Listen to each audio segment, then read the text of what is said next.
Yeah. Do-do-do-do-do. Yeah, yeah, yeah. Ooh, oh. Madinida, oi, oi, oi. Pays la joie, oi, oi, oi. Écoute ça, oi, oi, oi. Ladies in action dans Kaila. Yeah. Quand compétit, oi, oi, oi. C'est un seul famille, oi, oi, oi. Bonjour, merci de nous accueillir chez vous en Martinique, en Guadeloupe, en France, en Belgique, au Luxembourg et bien sûr sur les réseaux sociaux Facebook. Donc cet après-midi, comme vous l'avez annoncé, on va accueillir quelqu'un qui a ramé l'océan pour venir jusqu'à nous à Zouk TV, sous le soleil de Zouk TV. J'accueille Xavier. Merci Xavier Fabre d'être là. Bravo. Bonjour, merci, Donc, merci. on n'a pas pu être là le jour, Xavier, donc on fait... Hein? C'est parfait, je prends. Alors Xavier, merci. On t'a eu au téléphone la semaine dernière. Exact. Quand j'ai reçu Philippe et Gilles.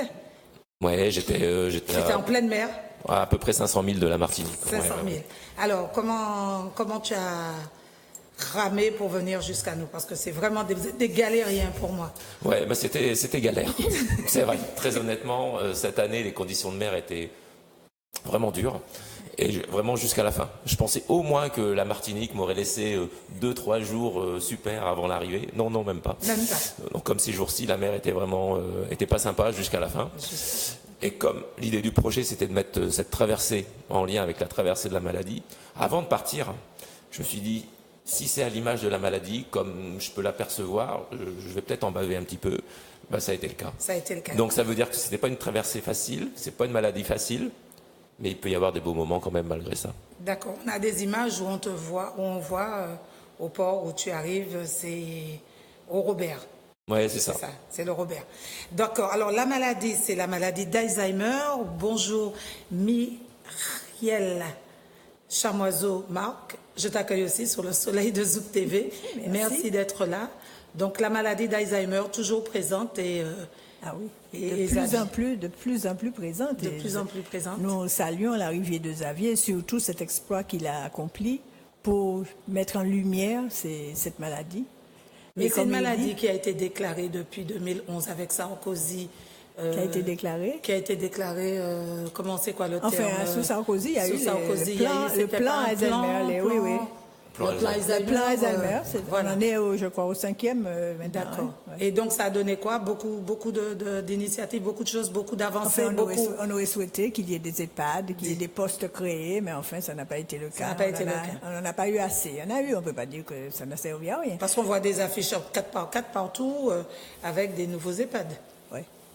Donc, mais enfin, c'est des EHPAD privés. Hein. Les EHPAD publics, il n'y en a pas eu de créé. On a transformé des lits d'hôpital en lits Alzheimer. D'accord. Voilà. Et la maladie aujourd'hui en Martinique, c'est combien de Alors, patients? près de 9000 personnes atteintes, personnes déclarées, donc qui ont eu une consultation mémoire. Et 3 fois,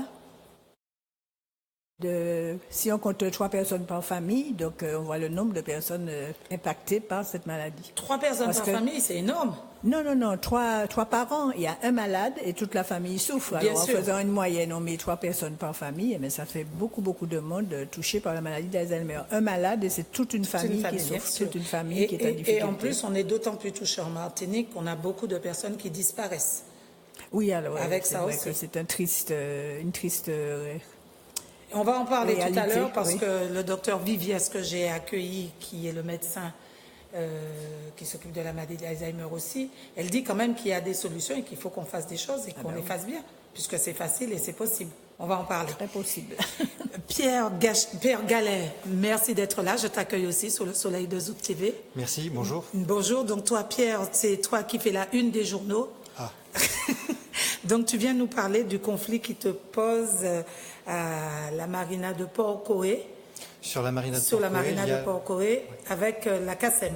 C'est ça. Et tu fais partie aussi de la SOPAMAR. Oui, je suis membre de la SOPAMAR. Depuis l'an 2000 à peu près, le Lamentin a essayé de prendre en otage le site pour pouvoir organiser une mauvaise évolution. Et maintenant, la CACEM intervient pour tirer les marrons du feu en disant « Voilà, ça a trop duré. On a des photos. Il y a énormément de bateaux sur cette marina. Ah, Là, on a deux photos. Une photo qui date de l'an 2000 et une photo qui date de l'an 2010. Ce sont des photos qui viennent de l'Institut géographique national. Oui. Et sur la première photo, en 2000, il y a à peu près une centaine de bateaux.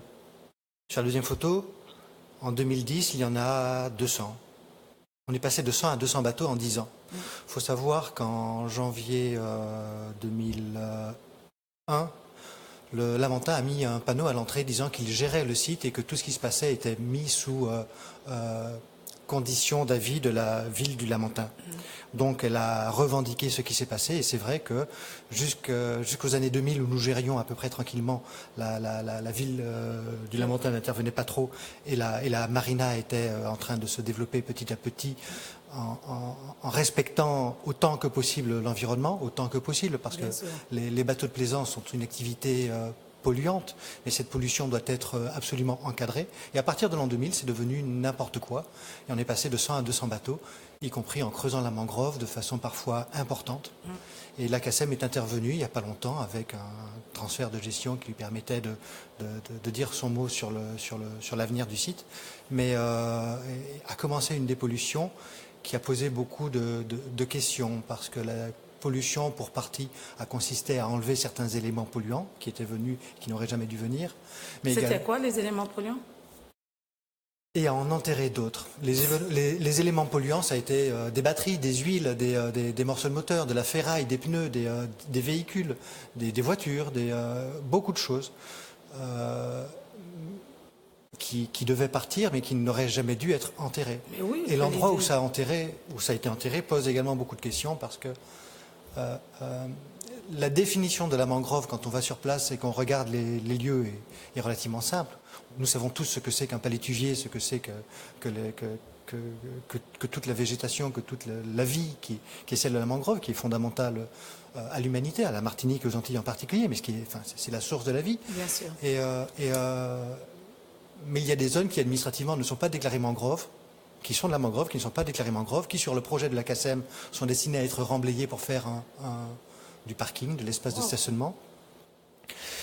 Le projet de la CASEM tel qu'il se définit aujourd'hui, alors ils reviennent pour dire qu'ils n'ont pas de projet, mais le projet de la CASEM qui existe tel qu'il se définit devrait manger au moins 5000 m² de mangrove.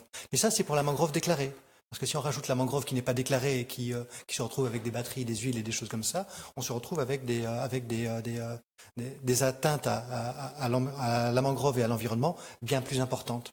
Donc c'est pour ça que j'ai un intérêt à agir en tant que propriétaire de la marina que j'ai acheté sur injonction de l'État, en tant que propriétaire du port sucrier aménagé en marina, mais c'est également un combat que je mène en tant que citoyen, en tant que personne, en tant que Martiniquais. Je ne veux pas qu'on attaque la mangrove de cette façon-là. Et c'est surtout que les mangroves sont déjà largement attaquées. Oui, absolument. On ne va pas citer des noms, mais on sait. Il faut voir comment on considère notre patrimoine. Est-ce que c'est quelque chose qu'il s'agit de absolument rentabiliser, ou est-ce que c'est quelque chose qu'il s'agit de préserver? Est-ce que nous sommes là pour manger, ou est-ce que nous sommes là pour durer? Enfin, c'est la question du pétrole et du pic de consommation, c'est la question du développement durable, c'est vraiment la question de l'augmentation de la température. Est-ce qu'il faut la limiter, ou est-ce qu'il faut se dire, tiens, c'est pas très grave, ça va ouvrir de nouvelles routes commerciales dans le nord de l'Europe, parce que il y a des mers dans lesquelles on ne pouvait pas aller, qui vont devenir navigables. Magnifique. Quel est le prix? Quel est le prix que nous payons aujourd'hui? Quel est le prix qui va être payé demain par tout le monde? Bien sûr, on va revenir. Rosalie Gachette, merci d'être là. Donc Rosalie, toi tu as ton slogan, on ne peut pas le rater, c'est la vice-présidente de la SOPAMAR. Tout à fait. Alors Rosalie, la SOPAMAR, je t'accueille aussi pareil sur le soleil de Zouk TV. Merci d'être là. Bonjour à tout le monde. Alors Rosalie, qu'est-ce que la SOPAMAR? Alors la SOPAMAR, c'est l'association pour la protection de l'environnement. Alors il faut savoir que la SOPAMAR a pris naissance en 1980, c'est la plus ancienne association écologique de Martinique? Non, même pas. Nationale, d'accord. Donc on a 37 ans maintenant, d'accord. Et ça a commencé avec la SOPASU. Alors c'était uniquement sur Sainte-Anne. Et par rapport aux nombreux combats qu'il y avait, donc ils ont décidé, je n'y étais pas encore, mais ils ont décidé de l'étendre sur toute la Martinique. c'est vrai que ce qui a fait la force de la SOPAMA, c'était le projet des Atana qui devait se tenir aux Salines, parce qu'il était question qu'on mette 111 chambres d'hôtel sur la plage des Salines et puis un aérodrome. Carrément. Et donc, c'était avec Gare Saint-Malsain à l'époque qui s'est battu pour dire qu'on garde un site, heureusement. Exactement, pour pouvoir protéger ça. C'est encore aujourd'hui la population martiniquaise. Et puis, nous n'aurons pas pu profiter de cette plage des Salines qui est si merveilleuse. Et puis aussi des zones avec une réserve là-bas aussi. Tout à fait, une réserve et les zones humides que nous devons protéger. Donc, ce combat était un gros combat et voilà que la SOPAMA a gagné, bien entendu. Et c'est par rapport à cela, avec le président qui était Jacqueline Petittot, qui était la première présidente, c'était une femme. Et ensuite, nous avons eu Louis Régis, après Bérisson, Olivier, et maintenant nous avons Jorel, non pas moi, je suis la vice-présidente. Nous avons Jorel Mérénix, qui est le nouveau président de la SOPAMA. Il a été élu à l'Assemblée générale dernièrement. Voilà. Donc dernièrement, on vous a vu traîner par les policiers avec Anicia Berton, on vous a vu malmener, on vous a vu... Oui. C'est ça qui fait que tous les Martiniquais se posent ça. Qu'est-ce qui s'est passé? Alors, qu'est-ce qui s'est passé? Il faut savoir deux choses, que la SOPAMA... est entrée dans ce combat, c'est tout à fait normal, c'est légitime, puisque nous avons les zones humides à protéger. Et puis, il n'est pas question qu'on détruise la mangrove. Nous avons déjà beaucoup de ports de plaisance. Nous avons le Marais, nous avons le François, nous avons aussi Fort-de-France. Un nouveau qui est, bien sûr, qui est tout nouveau, bien sûr. Qui est à l'Étang-Abricot. Bien sûr. Et vous avez vu, par exemple, le Marin, qui a le plus grand port de plaisance, ils sont toujours déficitaires. Donc, en fait, nous nous posons la question, qu'est-ce qu'un port de plaisance? De plus. Et rapporte vraiment au pays. Alors, la SOPAMA, bien entendu, a récupéré ce combat, notamment parce que M. Galette, il est habitant des 50 pas géographiques. Voilà, c'est géométrique, oui, c'est ça. Et d'autant plus que nous ne voulons pas qu'on détruise la mangrove. Alors, pour ceux qui ne savent pas, nous savons que la mangrove, c'est 25% de notre alimentation. Et vous avez aussi 50% de l'alimentation des animaux qui vont pour pouvoir manger. Et après, ensuite, ça nous revient puisque nous mangeons ces aliments. Et tout à fait. Oui. Tout à fait. Et puis évite aussi les cyclones, les tempêtes, la mer ne rentre pas. Oui, puisque ça nous protège des inondations, des sécheresses, puisque on n'est pas censé ignorer que les zones humides agissent comme des éponges, c'est-à-dire qu'ils récupèrent l'eau en temps de pluie et quand il y a trop de sécheresse, à ce moment-là, ça lâche l'eau et puis nous avons besoin de ces mangroves pour nous protéger des côtes.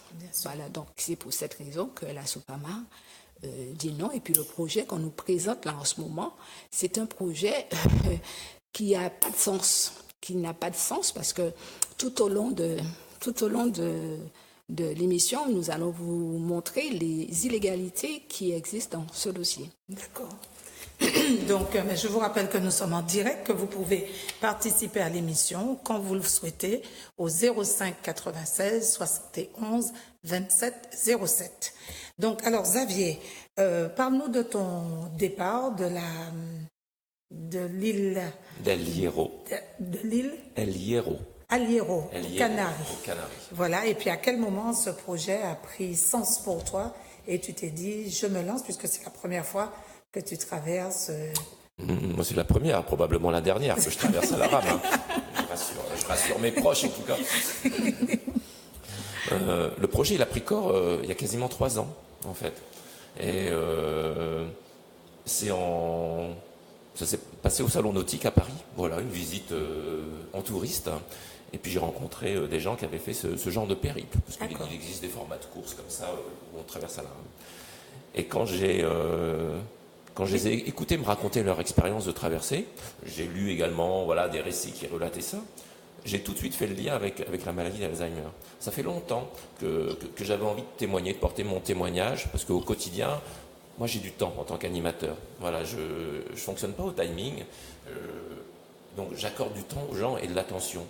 Et forcément, quand on leur accorde du temps, quand on se met sur leur fréquence, ils nous livrent des choses. Et on les entend, on les reçoit, c'est plus favorable pour recevoir tout ça. Et j'avais envie de témoigner de tout ça. Excusez-moi, mais j'ai une gorge. Tu peux boire. Et donc, l'idée a pris corps très vite. je me suis dit, ben voilà, il faut que tu traverses, que tu fasses l'expérience, que tu vives ces émotions, d'isolement, de rupture sociale, familiale. C'est quand même 52 jours. 52 jours. 52 jours seul sur un bateau en pleine mer. Voilà, c'est ça. Ouais, sans bateau suiveur, sans ravitaillement. J'ai vu personne pendant 52 jours, voilà. Et...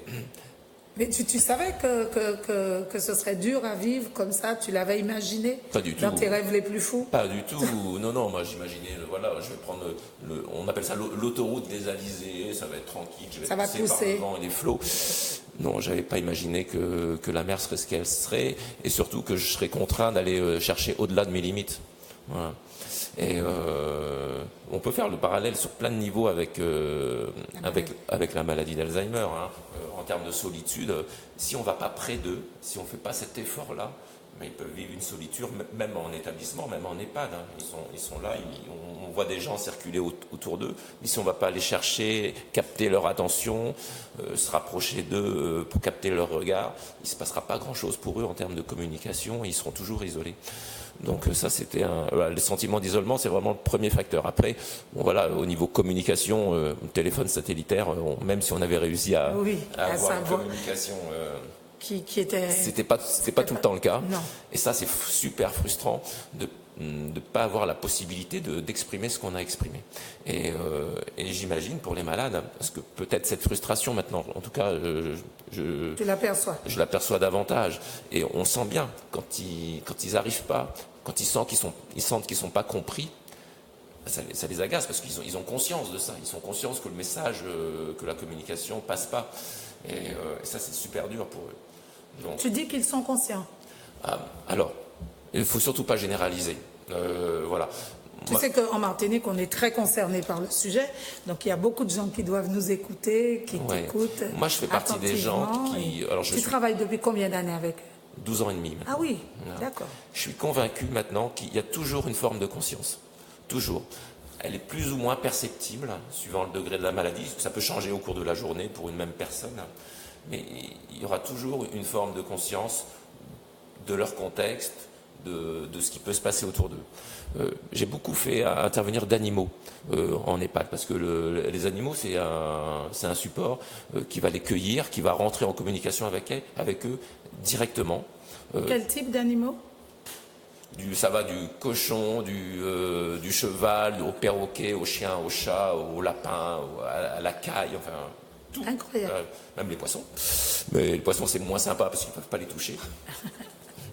Et je me souviens une fois, et même mon chien personnel, j'avais un chien qui avait un caractère tout à fait adapté à ça. Et puis une fois, j'interviens comme ça dans un salon. Et puis voilà, je vais voir les gens, donc on lui donne des croquettes, on le brosse, on le caresse. Et puis dans un coin là-bas, on avait une personne qui était alitée dans ce qu'on appelle qui était dans un fauteuil coq. Voilà, c'est une personne qui passait à peu près 90% de son temps au lit. Elle avait un regard fixé et elle nous a entendus. Elle a détourné le regard. Elle a tendu le bras vers l'animal. Elle n'avait pas prononcé un mot. Elle avait un langage qui est ce qu'on appelle du yaourt, c'est-à-dire que c'était incompréhensible. Et elle a prononcé une phrase avec un sujet, un verbe, un complément. Elle a appelé l'animal. Ah oui. Nous, on aurait très bien pu penser qu'elle était ailleurs, dans un autre monde. Mais non, pas du tout. Je suis venu près d'elle, elle l'a caressée, elle a reparlé. Elle n'a pas retrouvé la parole pour autant après. Mais ce moment-là, elle nous a dit, moi, à l'intérieur, là, je suis tout à fait conscient de ce qui se passe. Et elle est rentrée en relation avec l'animal. D'accord. C'est une belle expérience. En tout cas, ça me confirme que même les gens qui nous paraissent vraiment très très loin, dans un ailleurs, comme moi sur l'océan, j'étais pas dans un ailleurs, j'étais bien sur cette planète et j'étais bien connecté aux gens qui pouvaient penser à moi. C'est un beau témoignage. C'était plein d'émotions, parce qu'il y avait beaucoup de soignants qui se sont dit, mince, on s'est trompé. Et quand c'est comme ça, quand on a une personne qui nous semble ailleurs, on ne fait plus l'effort d'aller vers elle. C'est-à-dire on fait les soins sans lui parler. Et ça, c'est dramatique. D'accord. Ça, c'est dramatique. Il faut vraiment toujours faire l'effort de porter une attention vers l'autre, même si on n'a pas le retour de communication. Même si on ne l'a pas, moi, je suis convaincu. Ça, c'est important, ce que tu dis. Voilà. Et on l'a pas parce qu'on le perçoit pas, parce Mais qu'on oui, ne prend pas le temps, parce qu'on n'est se pas dit, connecté, c'est pas la peine, parce qu'on travaille vite, et voilà. Mais celui qui a le temps, voilà, il a beaucoup plus de chances de percevoir les choses. C'est la question des a priori. Une fois qu'on a enfermé quelqu'un dans un regard, on est moins disponible pour ce que la personne ressent réellement. Et le regard soignant mécaniquement n'est pas le regard de celui qui est disponible à l'être humain qui est en face de lui. Oui, exactement. Ouais. Malheureusement, dans les structures maintenant, les soignants travaillent avec leur montre.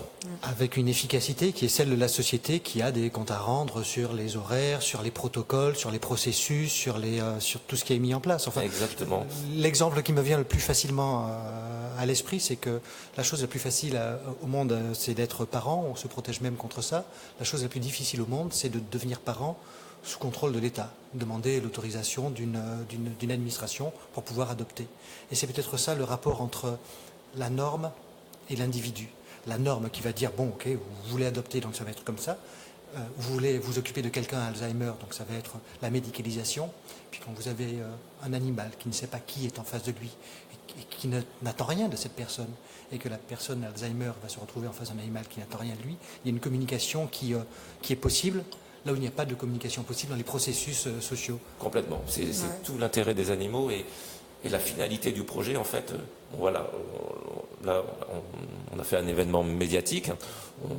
On amène le sujet de la maladie dans les médias. On va entamer une campagne de communication sur la maladie. Et le bateau, j'espère bien le revendre. Et puis le fonds qui sera constitué nous servira à financer des projets d'introduction d'animaux dans les structures, d'animaux permanents. D'accord. Voilà. Une petite ferme. La ferme, je ne sais pas. En tout cas. Oui, mais quand tu parles de toutes sortes. Donc c'est le bateau qui est à vendre, c'est lui qui est là. On l'a vu, le bateau rouge. Voilà, c'est ça. C'est ça. Donc il est à vendre. Si jamais il y a un FADA qui nous écoute là. Cette caméra-là, donc qu'est-ce que tu lui dis au FADA? Bah écoute, c'est un merveilleux bateau. J'y ai passé 52 jours. 52 jours. Nuits. Bon, la mer m'a fait un peu souffrir, mais. Le bateau, il n'a pas souffert. Il n'a pas souffert, il s'est pas retourné. C'était un bateau dans lequel je me sentais vraiment en sécurité. J'ai mis quelques jours avant de le comprendre, donc j'ai eu une phase un petit peu anxiogène sur la première semaine. Mais après, vu les conditions de mer que j'ai rencontrées, franchement, c'est un bateau qui a traversé 3 fois. Il peut traverser une 4e. Donc c'est voilà. Le 4e FADA qui veut se lancer. Voilà. Et en plus, il sait que ça sera une bonne action concrète pour les malades d'Alzheimer. Excuse-moi, je voudrais intervenir sur le travail des soignants. Oui. Il ne faut pas qu'on soit trop négatif. C'est vrai qu'il y a une époque où, effectivement, mais maintenant de plus en plus, nous faisons des formations sur l'humanitude, c'est-à-dire la bienveillance, et de plus en plus, nos soignants sont sensibilisés à ces pratiques, c'est-à-dire traiter le malade comme un être humain, parce que souvent, lorsqu'on avait un malade d'Alzheimer, eh bien, effectivement, il est dans son monde, nous, on fait notre travail, et puis on se regarde, c'est tout. Alors maintenant, nous mettons plus l'accent sur ce que le malade peut faire. Sur la bientraitance, alors. Oui, la bientraitance. Et puis, nous attachons de l'importance à ce qu'il peut encore faire. Et on essaie d'oublier ce qu'il ne peut plus faire. Super. Parce que souvent, on ne pensait qu'à ce qu'il ne pouvait pas faire. Alors, à l'association, nous nous occupons des familles. Et rappelle-nous le nom de ta association. L'association, c'est l'association France Alzheimer Martinique. France Alzheimer Martinique. Et notre but, c'est d'aider les familles pour que les malades soient bien. Alors, nous faisons des groupes de parole ou des formations également où nous expliquons aux familles comment agir, un peu comme les soignants, comment agir avec leurs malades. Parce que nous entendons beaucoup de plaintes. Le malade est violent, il est agressif, il veut pas manger, il nous insulte, il ne me reconnaît pas. Tout ça, ça fait beaucoup souffrir. Oui. C'est une souffrance infinie. Et nous les aidons dans ce parcours à s'attacher, comme je disais tout à l'heure, à ce que le malade peut encore faire. Il ne peut pas regarder la télé, mais on peut commenter le journal, on peut lui faire la lecture, on peut l'emmener promener, on peut emmener un malade d'Alzheimer au restaurant. Beaucoup de gens cachaient leurs malades parce que c'est encore presque une maladie honteuse d'avoir un malade d'Alzheimer. Il y a d'ailleurs toujours des gens qui n'en parlent pas, qui ne disent rien, qui ne veulent pas que le voisinage soit au courant du fait qu'ils ont un malade. Donc à l'association, nous aidons les familles à devenir bien traitantes surtout, parce qu'on leur explique que très très vite ils tombent dans la maltraitance, ne serait-ce que attraper mamie et puis lui tirer les cheveux parce qu'elle refuse de se coiffer ce jour-là, c'est de la maltraitance. Lui enfoncer la cuillère dans la gorge avec la purée parce qu'elle refuse de manger, c'est de la maltraitance. C'est dans les institutions de plus en plus. Si elle veut pas se laver, ben elle se lave pas. Mais oui, parce qu'il n'y a aucune loi qui dit qu'on est obligé de se laver à 7 heures. À 7 heures. Mais il faut comprendre aussi l'aidant qui travaille, qui doit partir à 7 heures et qui veut que lorsque l'auxiliaire de vie va arriver, elle trouve maman bien propre, bien habillée. Mais ça cause des tas de problèmes. Donc on insiste, on la maltraite tout simplement. Pour qu'elle soit habillée, qu'elle ait mangé, qu'elle soit coiffée. Et on est complètement tombé dans la maltraitance. Et puis en plus, notre qualité de vie est très très affectée parce qu'arriver au bureau en plein énervement, surtout que le chef ne se pointe pas parce qu'il va y avoir un problème. Et c'est souvent qu'il y a des problèmes. Donc on distingue les dents familiales qui est là à la maison avec le malade et puis les dents familiales qui travaillent. Alors là, c'est vraiment une galère pas possible. Rosalie, tu voulais intervenir? Ça va, je pensais juste à ma mère qui... Ta mère est la maladie d'Alzheimer. Ah ouais. Et tu as été aidante? Je n'ai pas été aidante, c'est une autre sœur qui s'est un petit souvent dans les familles, c'est il fallait sacrifier. Donc comment elle a été désignée aidante? Qu'est-ce qui a fait? Elle s'est désignée toute seule. Et vous êtes combien? On est 8. Et pourquoi les 8 ne sont pas aidants? C'est-à-dire qu'on la prenait le dimanche parce que, par exemple, elle dormait avec moi à la maison le soir puisqu'elle était juste à côté. Mais étant donné que moi-même, je suis chef d'entreprise, donc les activités que j'avais ne pouvaient pas, il y a les autres aussi qui travaillaient.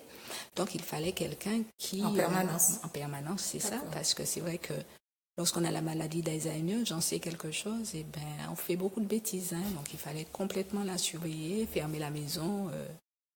parce qu'il faut vraiment avoir quelqu'un 24 heures sur 24. Et aujourd'hui, elle est en institution? Elle est décédée. Elle est décédée, d'accord. Concernant les dents principales, on l'appelle les dents principales, c'est un aidant qui n'a pas choisi d'être aidant. Alors on a 2 cas. Le cas de la fille aînée, par exemple, qui va se sacrifier. Elle va se dire, c'est moi l'aînée, c'est moi qui vais la prendre en charge. Surtout si la fille aînée ne s'entendait pas particulièrement avec maman. C'est parce que je l'ai maltraitée, parce que on a eu un sentiment de culpabilité très fort et on capture le malade. C'est le cas des époux aussi, qui n'ont pas été très très gentils pendant la vie quotidienne et puis qui se rendent responsables de la maladie et qui sont très très investis. Ah oui, investis complètement et ça force l'admiration. Alors cette aidante qui est souvent la fille aînée, elle se débat toute seule dans ses difficultés. Elle ne veut pas faire part de ses difficultés. Et il faut se rendre compte aussi que le reste de la famille ne lui dispute pas la place. On ne va pas se battre avec elle pour prendre maman qui est à elle, mais il ne faut pas se faire d'illusions. Donc elle s'épuise pendant toute sa vie pratiquement. Et puis il y a aussi à l'association des soucis que nous gérons, ce sont des soucis financiers. Parce qu'on ne s'occupe pas de maman, mais on va demander des comptes à la personne qui s'en occupe, qu'est-ce que tu as fait de son argent, qu'est-ce que tu as acheté de sa retraite, et tu as changé de voiture, avec quel argent tu as changé de voiture. Donc il y a tous ces soucis-là que nous gérons à l'association. Ces aidants vraiment qui sont des personnes extraordinaires. Rosalie dit c'est vrai. Oui, c'est vrai, parce qu'en fait, ce qu'elle dit est peut-être une réalité, parce que je suis en train de me dire qu'elle dit que c'est souvent la fille aînée, c'est ça? Et ma sœur était la fille aînée. Oui. Et elle a décidé ça toute seule. Donc, je pense que les aînés ont quelque chose, les filles aînées ont quelque chose à voir dans cela. Ah oui, souvent. Mais on dit souvent que c'est la préférée aussi, alors que les autres disent comme j'étais la préférée, mais maintenant. Non, lorsque par exemple il y a ça, et puis il y a aussi l'aidante qui va, la fille aînée aussi, ou bien une autre qui va dire ma maison est grande, je vais prendre maman à la maison. Alors on lui dit, tu as la maison, maman te la donne aussi, tu peux la garder. Et personne ne fait le moindre effort. Nous avons ce genre de soucis à gérer, convoquer des familles, des frères et sœurs, pour leur dire, mais votre sœur va mourir parce qu'elle est épuisée, elle tombe en dépression. Nous avons beaucoup d'aidants qui craquent, des aidants qui craquent parce qu'ils n'en peuvent plus et qui ne reçoivent pas le soutien de leur famille. Ceci dit, il y a des familles où ça se passe très bien, où ils sont 5-6, ils prennent des relais, ils s'entraident et ça se passe très très très bien. Vas-y, Xavier. Alors c'est vrai qu'on en entrée en institution, on rencontre les familles, évidemment on n'accueille pas que la personne malade, et on se rend compte très très très souvent qu'ils sont vraiment complètement épuisés. La mise en institution, c'est vraiment la dernière étape. Je dis c'est toujours mieux que la personne reste à la maison. Et point positif dans ces institutions, c'est que on communique beaucoup sur la maladie et ils sont souvent surpris et rassurés du potentiel, des capacités de leurs parents. Et c'est vrai qu'ils posent un regard nouveau sur lui. Je reprends un exemple. On avait une petite Euphrasie, 94 ans. Elle n'avait jamais mis les pieds dans l'eau, par exemple. Dans l'eau. Et puis, et moi, par principe, je mets aucune barrière. Parce que forcément, elle avait oublié qu'elle aimait pas l'eau. En tout cas, c'était le cas. Et je lui ai proposé de venir voir à la piscine. Elle était super dynamique et elle est venue à la piscine et elle s'est éclatée à la piscine, 94 ans. Et quand j'ai demandé un maillot de bain à sa fille, elle m'a regardé comme ça. Quoi? Un maillot de bain pour ma mère? Mais c'est pas possible. Elle a jamais aimé l'eau, tout ça. Et franchement, elle était unique à voir. Elle prenait un plaisir. Mais c'est génial, c'est une nouvelle vie, quoi. Tant qu'à faire. Ben, il y a du potentiel, Oui, exactement. Tant qu'à faire, Et c'est il faut une nouvelle pas. vie. C'est-à-dire que si on n'a jamais aimé l'eau, et puis que là, on oublie qu'on a eu cette peur, comme la peur du cheval ou la peur de n'importe quoi d'autre, quoi. Il y a Exactement. surtout le fait que personne ne s'inquiétait de lui faire aimer l'eau non plus. Comme elle n'aimait pas, ben voilà, c'est réglé. Elle n'aime pas c'est comme la nourriture. Elle n'aime pas la soupe, mais on lui donne pas de soupe, et puis c'est réglé. On lui donne de la crème. Ouais. Et puis on dit, oui, il faut faire attention aussi à ce qu'on leur donne au niveau du goût, au niveau des vêtements, Oui, au absolument. niveau de la vie de tous les jours. Parce C'est que une nouvelle vie. on prend le cas des vêtements. Elle décide, la malade, que c'est la robe rouge qu'elle veut mettre. Mais la robe qu'elle vous présente, c'est une robe bleue. Alors, si on veut l'agacer, c'est lui dire que la robe est bleue. Autrement, on va avoir de gros soucis. Exactement. Il vaut mieux lui dire qu'elle est rouge et c'est réglé, ça marche. C'est Oui. le malade qui veut partir aussi, qui veut absolument partir. Il est l'heure d'aller chercher mon enfant à l'école, qui veut ouvrir la porte, mais il faut essayer de détourner son attention. Lui faire dire que le téléphone a sonné, attends, j'irai tout à l'heure, j'attends un coup de fil. Et 2 minutes après, il aura oublié, donc on est tranquille. Oui, et puis le malade qui veut partir, il faut surtout l'équiper de Ah oui, de alors, collier de GPS justement, ou de bracelet, puisque Oui, ça on existe. en parle beaucoup, Et surtout oui. que les personnes peuvent être aidées par la CTM, il y a des Ah bon? aides. Eh bien, vous m'apprenez quelque chose, Ah bon? parce que non, Oui ou non? jusqu'ici, non, on n'a pas fait, sauf si je me trompe, hein, alors je demande pardon à la CTM, mais jusqu'ici, nous avons contacté des entreprises qui fournissent des bracelets. Oui. Je parle des bracelets de De géolocalisation. hein. géolocalisation. Et Mais il c'est y a à la des charge de la personne. Maintenant, il y a comment ça s'appelle? Ce collier, je crois, Oui. qu'on donne aux gens pour... Géolocalisable aussi. Non. Celui En fait, qui dit si vous êtes allongé, si vous êtes debout, si vous êtes tombé. Ah non, je ne sais pas. D'accord, alors quel collier alors? Non, qui est fourni par les services sociaux, j'imagine. Il y a... Mais c'est ça, il est géolocalisable et c'est ce que disait le médecin. Elle dit qu'il faut se rapprocher des instances parce que ici où les personnes s'en vont, puisque ça fait 19 personnes disparues, Ouais, c'est là. enfin, mon chiffre, c'est 27. Hein, 27 disparus pour l'année 2017. C'est Enfin, énorme. et puis il y en a qu'on n'a pas C'est retrouvés. il y en a énorme, que- 27 disparus. Vous imaginez les familles dans quel état elles sont? Mais Avec, il y a- alors il y a- qu'avec un collier, avec un truc, on l'aurait Non, mais vite localisé. c'est vite dit parce que le malade, il va pas accepter, parce que le collier, il va l'arracher, il va le jeter.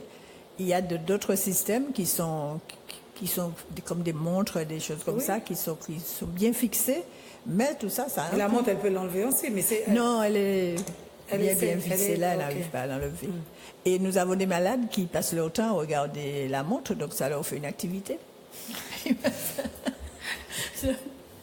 D'accord. Donc, mais il y a c'est une niche, hein, je crois. Il faudrait que les gens s'intéressent vraiment Bien à sûr, ça. bien Parce sûr. que ce que nous avons proposé à nos malades, à nos familles, c'est une montre de géolocalisation qui a un périmètre de 200 mètres. C'est-à-dire que tant que le malade n'a pas atteint les 200 mètres, Ça rien ne ne sonne bouge. pas.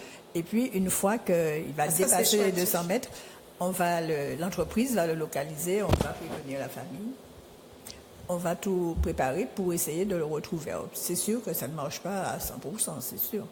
Mais enfin, là, je crois que c'est dramatique ce nombre de personnes Ah, qui disparaissent. vraiment, ça me- Et puis le sentiment de culpabilité que ça laisse, Bien parce sûr. que s'il est parti, c'est parce qu'on ne l'a pas bien surveillé, parce qu'on a laissé une porte ouverte.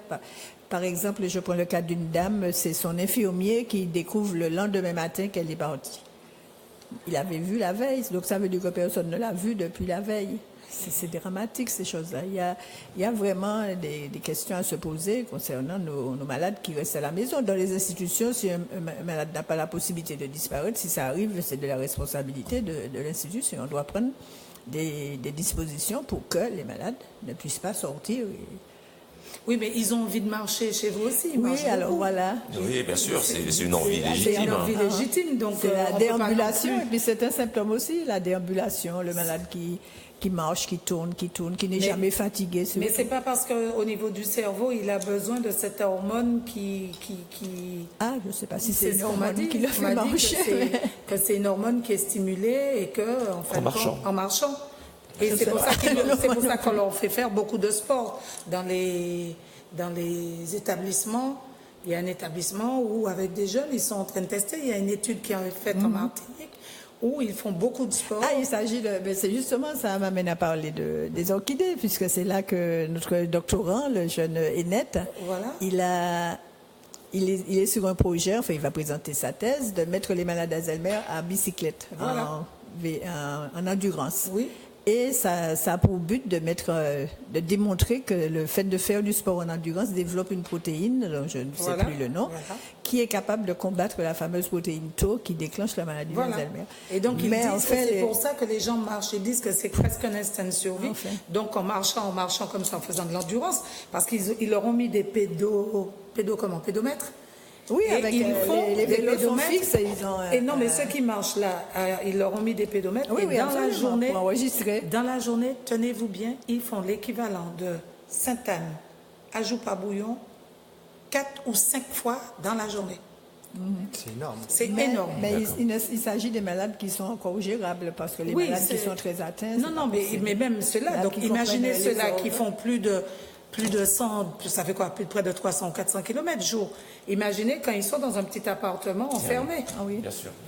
Et la déambulation, c'est...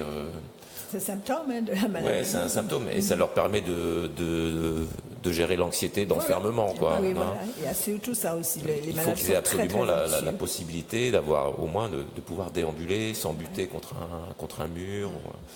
Et en France, dans la structure où tu travailles, ils ont un grand espace où ils peuvent déambuler, les gens, ils peuvent sortir? C'est pas terrible. C'est pas terrible. C'est pas terrible. Ce que je fais, moi, souvent, je m'oppose pas à leur désir de sortir. Donc je les accompagne. Quand vraiment le cas est vraiment anxiogène, j'ouvre les portes et je vais avec eux. Et très vite, on peut faire diversion et puis on va rentrer par une autre porte dans la structure et ça va le faire. Mais au moins, on est sorti. On répond à la demande. Et c'est vraiment une demande de liberté, en fait. Donc c'est un besoin fondamental de pouvoir circuler librement. Et puis le malade qui veut sortir, il y a toujours une raison pour qu'il puisse sortir. C'est par exemple, c'est l'heure d'aller chercher les enfants à l'école, parce que comme il vit un peu dans le passé, il a des souvenirs anciens. C'est l'heure où il fallait aller chercher le pain, c'est l'heure où il fallait aller à la messe. Et à ce moment-là, il faut mettre une petite boutique sur la... Ils veulent sortir. Il faut mettre une petite boutique. Il faut mettre un débit de la régie dans ils veulent rentrer chez eux ou bien aller voir leur grand-mère qui habitait telle commune. Et effectivement, des fois, ils se dirigent droit vers la commune. Donc, quand le malade part, il ne part pas sans raison. Voilà. D'abord, quand il déambule, il y a une raison de déambuler, il veut se défouler, il est anxieux, il a peur de toutes sortes de choses. Et puis, il y a une raison. Donc, il faut avoir le temps, surtout, parce qu'on n'a pas beaucoup de personnel dans les EHPAD. Il faut solliciter les gens pour du bénévolat, pour les visiter, pour venir, pour les accompagner, pour marcher, s'il y a un petit chemin. Oui, mais moi, j'ai tendance à... Maintenant, c'est mon expérience, le bénévolat est très, très difficile. C'est pas évident du tout d'avoir des bénévoles. Il y a de bonne volonté, des gens qui veulent, mais ça se heurte au fait que on veut aider, mais on est quand même occupé, on a des choses. On n'a pas le temps, quoi. On n'a pas beaucoup de temps. Mais enfin, je pense que ça va venir. Et plus on va sensibiliser les gens, c'est ça. Ne serait-ce qu'à l'exploit de Xavier, que les gens se rendent compte qu'eux aussi peuvent faire des choses pour aider les malades. Là, grâce à lui, il y a un regard nouveau sur la maladie. Maintenant, on sait un petit peu quand il raconte ce que c'est que la solitude du marin, c'est la solitude de nos malades, puisqu'on ne sait pas ce qu'ils ont dans leur tête et on les laisse tout seuls, on ne les sollicite pas. Donc c'est très très important. Et puis, je voudrais rebondir sur les animaux dans les EHPAD. Chez nous, c'est malheureusement pas à la mode. Il y a quand même des entreprises qui fournissent des animaux. Alors Kidé, je crois qu'il est, je ne sais pas si c'est un chien qui vient 2 fois par semaine. Ah oui. D'accord. Il est accompagné D'accord. par Un maître chien. j'imagine. Alors il y a un EHPAD où il y a des poules. D'accord. C'est extraordinaire là, les poules. C'est Tout bien. fonctionne, oui. Et puis dans un EHPAD, j'ai vu une malade avec un chat, mais elle est arrivée avec un chat et maintenant il y en a 5. Alors le personnel n'est pas très très content parce que ça faut s'occuper du chat. C'est embêtant tout ça. Eh ben, il faut mettre une vache à traire. Mais si, moi je crois qu'il faudrait parce que Puisque quand nos enfants, tous nos parents, on avait traite la vache. ou bien mais Ou un quand petit on était cochon. petit, on avait un cochon, on avait un petit mouton. Donc, voilà, on il vivait faudrait mettre avec, ça. une petite tortue. Oui. Alors à l'EHPAD Terre Village, nous avons un aquarium. Ils ne touchent pas aux poissons, mais ils sont toujours en train de les regarder. Il faut mettre une tortue molocaille Mais si, qui passe. qui passe. C'est une tortue de terre. D'accord. Ça peut être très intéressant. Bien, eh ben, alors on va continuer avec Pierre et Rosalie. Alors, qu'est-ce que vous nous dites, qu'est-ce que vous voulez ajouter par rapport au conflit, par rapport à tous les téléspectateurs qui nous écoutent? Ah. Qu'est-ce que vous voulez préciser Attends, sur- est-ce que je peux poser une question? J'ai Oui, pas oui, très, presse, très bien presse. compris, Vas-y, c'est le fait, quand même. problème de Pierre. Voilà. Donc Pierre, tu es propriétaire du lieu. Oui. Mon père s'est installé en 1970 et pour s'installer en 1970, il y avait un port sucrier, le port de l'usine du Larentie, que l'État nous a obligés à acheter. Un port sucrier, c'est-à-dire qu'il y avait du sucre qui partait en C'est 1970 de cette usine par bateau. Il y avait l'usine du Larentie qui était en face de l'aéroport, Oui. là où il y a maintenant... Ah oui, le BMW ou quelque chose comme ça. C'est ça. Et cette usine avait son embarcadère qui était À Port-Corée. en bout de piste vers la zone aéroportuaire militaire, donc à ce qui était à ce moment-là l'habitation poterie. C'était la poterie qui dépendait de l'usine du Larentie, donc poterie de Larentie, le port sucrier de l'usine du Larentie, qui a été acheté par mon père pour pouvoir être aménagé en port de plaisance. Il y a eu une autorisation administrative pour pouvoir utiliser le sol. Il y a eu l'acte d'achat du port sucrier qui a été passé sur demande explicite de l'État qui a vérifié que l'acte était passé. Et l'entreprise... Donc tu es propriétaire en bonne et due forme. Du port, oui. Oui. Oui. Et depuis 90, le Lamentin essaye de récupérer le site au prétexte d'un projet de gare maritime et de port de plaisance. Initialement, la gare maritime devait se mettre dans le cadre du TCSP. Le TCSP a avancé, le TCSP a évolué. Le TCSP est presque en place un jour, peut-être en 2018. Hein? Tu es optimiste, toi. Mais en tout cas, il est établi que le TCSP n'a pas besoin de gare maritime sur le Lamentin. Et en tout cas, certainement pas à Port-Coé. Et puis, c'est pas la peine d'aller dans un désert d'habitation ou dans un désert de... Bien sûr. Enfin, on va vers des entreprises ou on va pas vers une entreprise ou vers des habitations, ce qui n'est pas le cas, c'est un port de plaisance. Et le Lamentin a également un projet de port de plaisance. Mais pour faire un port de plaisance à la place d'un port de plaisance, il n'y a pas d'utilité publique. On est quand même dans une société libérale où l'initiative publique ne peut exister que s'il n'y a pas d'initiative privée. Si l'initiative privée est là, ouais. Alors, C'est de la concurrence. Ce serait de la concurrence déloyale, mais c'est même pas de la concurrence déloyale, c'est carrément de l'appropriation. Enfin non, c'est le contraire du mode économique et du mode de société qui a été construit. Mais peu importe, le Lamentin qui a des envies assez larges, on l'a vu se mettre à gérer des hôtels avec le succès qu'on sait, a décidé de faire de la plaisance, et pour faire de la plaisance, de récupérer le port d'embarquement. Alors si le port sucrier aménagé en port de plaisance. Le port de plaisance, Marina Port-Coé, a obtenu un transfert de gestion du sol de l'entrée de la Marina qui a duré de 97 à 2015. Et de 97 à 2015 n'a pas tellement développé de projet, mais a quand même mis un panneau pour dire qu'il gérait la Marina Port-Coé, c'est-à-dire qu'il gérait l'entreprise, pas le site, pas le sol. Il gérait l'entreprise. Et au nom de ce panneau, on réclamait la gestion des lieux et se sont adressés aux plaisanciers pour dire tout ce qui se passe ici, maintenant, il faut venir me voir, c'est moi qui l'organise, c'est moi qui fais, attention, vous n'avez plus à avoir de contact avec l'entreprise et l'entreprise s'est retrouvée assez fragilisée dans son fonctionnement. On s'est retrouvé avec des plaisanciers qui ont commencé à installer leur propre réseau d'eau, leur propre réseau d'électricité. Ce qui a posé plusieurs problèmes, le problème du fonctionnement de la société, puis le problème de l'appropriation des lieux, le problème de l'action sur les lieux. Quand je dis l'impact sur les lieux.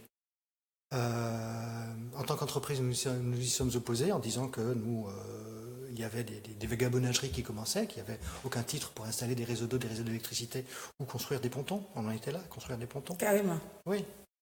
Nous sommes allés au tribunal pour dire que la situation ne devait pas perdurer. Le tribunal nous a donné raison en disant que ce qui se faisait était manifestement illicite. Puis on est allé en appel, et en appel, on nous a répondu que, attention, nous ne faisions pas la preuve que nous étions propriétaires du sol et qu'à ce titre-là, le débat était clos. Non, mais le débat n'a pas à être clos, le débat est ouvert. Il s'agit de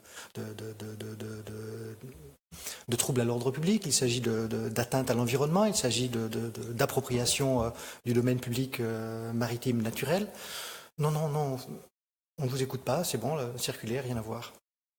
Et à partir de ce moment-là, le Lamentin a mis un panneau disant qu'il gérait les lieux, a distribué des autorisations aux plaisanciers de mettre de l'eau et de l'électricité, et on s'est retrouvé avec une prolifération des bateaux. Vous avez les photos de... Oui, donc c'est le panneau qu'on voit Marina avis à la population. 2001, ça, il y a 17 ans. Il y a 17 ans, le Lamentin a donc mis ce magnifique panneau disant que le domaine public maritime a été transféré. C'est pas tout à fait exact, c'était éventuellement les 50 pas géométriques, pas le domaine public maritime, en tout cas. Enfin, bien. Ou alors la partie des 50 pas géométriques qui fait partie du domaine public maritime. Enfin bon, il y a une ambiguïté pour dire que non, il n'y a pas d'ambiguïté, c'est tout le site. Et puis l'accès à la marina est réglementé. Sous condition d'avis préalable de la ville du Lamentin. L'accès est réglementé sous condition d'avis préalable du Lamentin. Ce sont deux choses distinctes. Il y a un règlement qui dit ce qui doit être fait, et il y a un avis préalable que doit donner le Lamentin.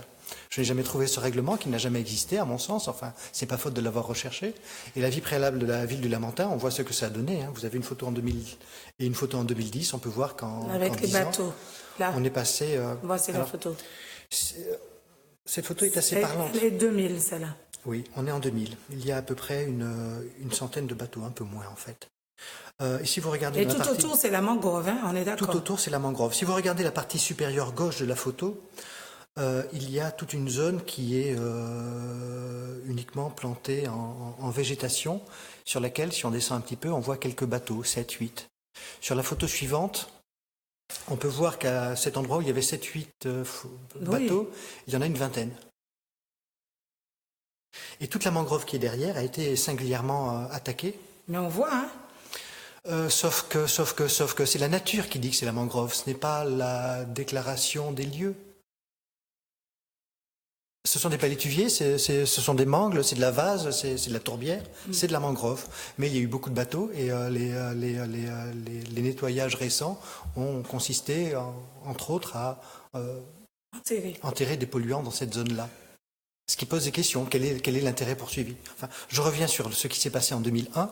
Le Lamentin a expliqué qu'il était gérant des lieux, que tout ce qui se passait devait se faire sous son autorité, et ça a été catastrophique. Vraiment catastrophique. Des troubles à l'ordre social. À partir du moment où on passe de 100 bateaux à 200 bateaux sur le même espace, comment on fait? Les bateaux les uns contre les autres?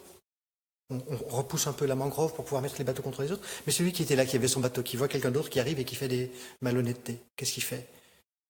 Il laisse faire, il reste, il s'en va.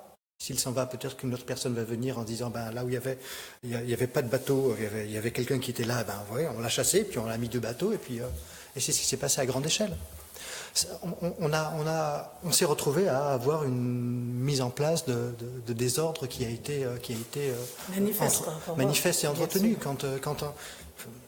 En 2009, France Antilles explique qu'on a créé 100 mètres carrés de stationnement supplémentaire en creusant la mangrove. La mairie dit oui, on va porter plainte contre X, on sait ce qui c'est.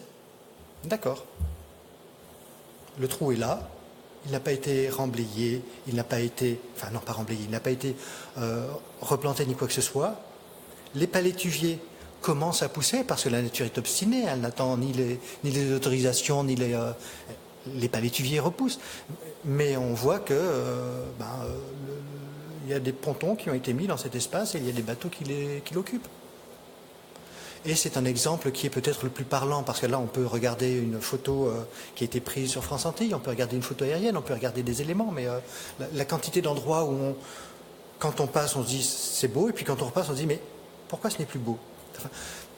Venez dimanche. Dimanche, oui, il y a une journée où Qu'est-ce qui se passe dimanche, Rosalie? Alors dimanche, nous avons décidé à la Sopama d'organiser une sortie afin de pouvoir faire découvrir la mangrove aux Martiniquais, parce que nous avons constaté que les Martiniquais ne se sont pas appropriés des mangroves. Et nous connaissons les vertus de ces mangroves pour l'humanité. Nous savons que nous devons garder ces mangroves pour les générations futures.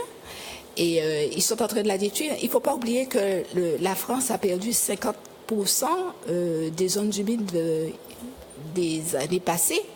Et que nous, en Martinique, nous n'en avons pas beaucoup, puisque nous en avons déjà perdu à Ducos. Donc, nous voulons vraiment préserver cette zone humide. Donc, dimanche, nous appelons la population, justement, à venir nous voir, afin de pouvoir un petit peu visiter cette mangrove. Et puis s'approprier. Et s'intéresser. Voilà. Ce sera dimanche à partir de quelle heure? À partir de 9h. 9h. Alors, par contre, je voudrais quand même revenir et sauter un petit peu sur ce que... Est-ce que madame, est-ce que tu as eu la réponse que tu voulais ou tu as Oui, déjà... mais enfin, j'en avais une autre. Que devient votre entreprise dans cette situation? C'est ça. Pierre va reprendre un petit peu. Mais c'est effectivement ce qui a poussé encore la Sopama à venir en aide à Pierre.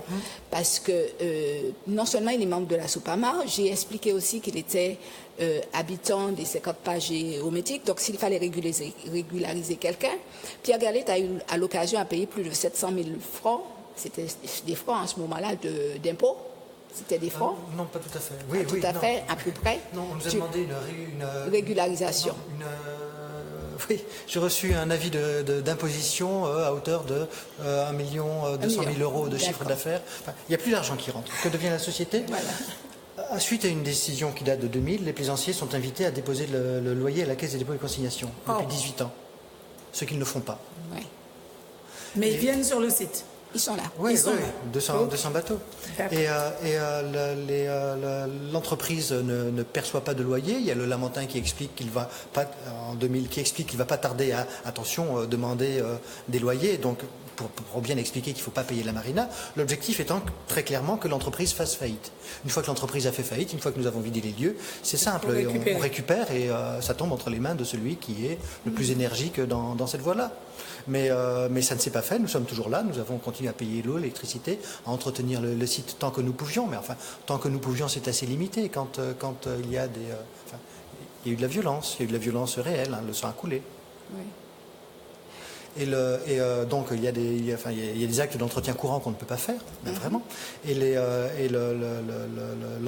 On a reçu en 2012 une proposition de redressement fiscal sur la base d'un chiffre d'affaires d'1 200 000 euros que nous devions faire. Enfin, l'État, les services fiscaux savent bien que nous sommes là.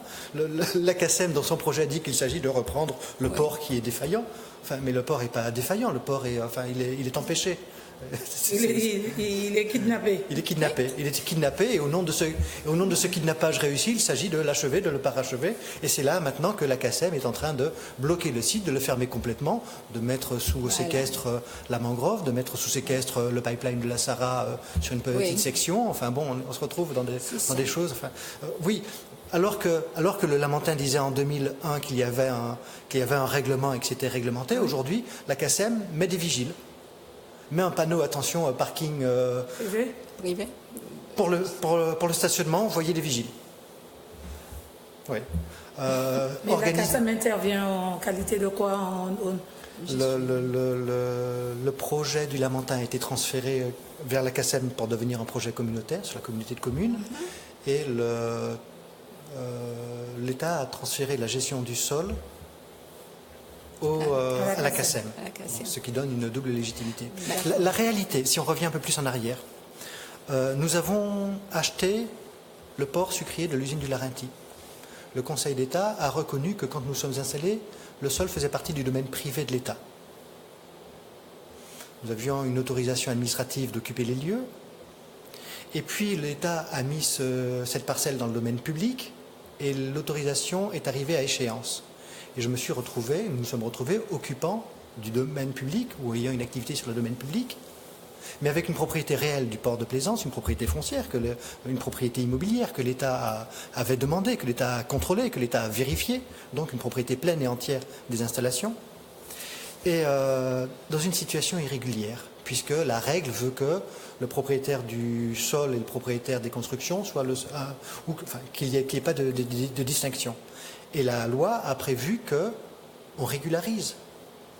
C'est irrégulier et on régularise comment? En vendant le sol aux occupants des 50 pas géométriques. C'est ce qui est fait partout. Voilà, bien sûr. Alors c'est ce qui est fait partout plus ou moins bien. Après, on peut voir quand ça se passe sur la Pointe des Nègres, il faut vraiment que les riverains se mobilisent. Mais se mobilisent, parce que sinon il y a une certaine facilité à peut-être développer des projets et à leur expliquer qu'ils ne sont pas bienvenus dans le projet qui est fait sur leur tête.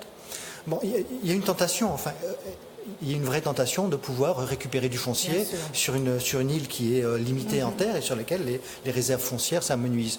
Alors on le récupère sur les occupants en leur disant vous n'êtes pas régulier, donc on va prendre chez vous les 50 pas géométriques de la Pointe des Nègres. On le prend sur la mangrove en disant la mangrove n'a ni bouche ni façon d'aller au tribunal. Et c'est là que la SOPAMAR est fondamentalement utile pour préserver le patrimoine de la Martinique pour les Martiniquais d'aujourd'hui et de demain. Et puis on le récupère, il y a un port de plaisance qui est ici, qu'on a réussi à fragiliser et à rendre absolument bancal. Eh bien très bien, il s'agit de le récupérer pour pouvoir en faire un port de plaisance de demain. Et ceci pour pouvoir dépenser des impôts. Est-ce que c'est vraiment le rôle des impôts que de promouvoir une action économique privée? Est-ce que c'était le rôle du Lamentin d'aller développer les hôtels qu'il a essayé de développer? Qu'il a essayé. Il a essayé. Et puis on peut aussi se poser la question de réellement l'engagement ou la compétence. Excusez-moi de mettre un peu les pieds dans le plat, mais quand on voit la manière dont le port de l'Étang-Abricot a été créé, je ne sais pas comment on peut l'appeler un succès. On était parti sur 3 ans de travaux, ça a duré 20 ans. On était parti sur 6 millions d'euros de budget, ça en a coûté 40. Et pour pouvoir utiliser ce port de plaisance, on se retrouve dans un endroit où il y a trop de vagues pour pouvoir y rester de façon convenable. On signe un règlement intérieur dans lequel, quand on est plaisancier et qu'on va à l'Étang-Abricot, on s'engage à quitter le port s'il y a des vents de plus de 80 km/h. On va où? Oui. C'est le problème du plaisancier. Le port est un havre. Le port est l'endroit où on protège le bateau. Sauf lorsque ça devient sérieux, à ce moment-là, faut protéger le port contre le bateau, il faut que le bateau s'en aille. Enfin, le bateau ne s'en ira pas, il ne peut aller nulle part, mais ça fait que le propriétaire du bateau sera juridiquement responsable des dégâts qui vont arriver à son bateau et éventuellement juridiquement responsable des dégâts qui vont arriver au port. Et on va s'en sortir en mettant une digue qui devrait coûter une 30aine de millions d'euros. Donc on va passer de 6 millions à 70 millions. Et c'est comme le quai qu'on a construit au diamant et que personne ne peut accoster. Exact, c'est exactement ça. Et ce que Pierre a oublié de dire surtout, c'est qu'au niveau de la CACEM, ce n'est pas vraiment la CACEM qui a décidé. La CACEM a 56 élus. Qu'est-ce que nous avons constaté? Que cette décision de mettre un port à la place de la marina de Pierre a été décidée par 7 élus. 7 élus.